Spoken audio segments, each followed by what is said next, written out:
90-90-90 is an initiative by UNAIDS to see 90% of people infected with HIV diagnosed, 90% of them on treatment, and 90% of them doing well on treatment, meaning they have an undetectable viral load. And there are some really big challenges, and I think the challenges are different in many parts of the world.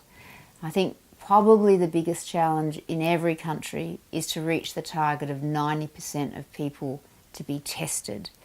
Because how do you reach people that think they may not be at risk of HIV infection? Or how do you get people to be tested when they're living in countries where being a member of a high-risk group is a criminal activity?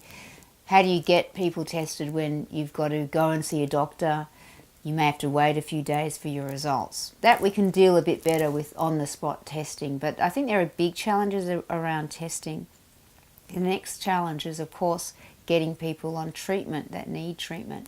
And in my own country in Australia, we actually do quite well on that front, but I live in a country where there's a public health system, antiretroviral drugs and healthcare are essentially free. So, even in my country, we're at around 80% of people who need treatment are on treatment.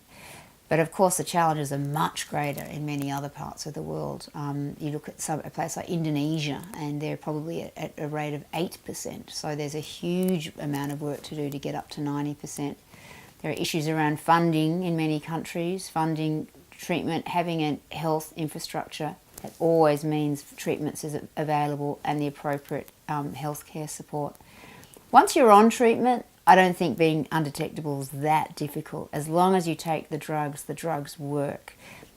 But you need to make sure that the person living with HIV has the right support so that they can take their drugs.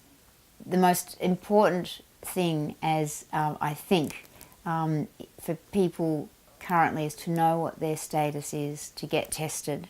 Because if you are HIV positive, there are excellent treatments around that can make a real difference. And in fact, people who take treatment have a normal life expectancy.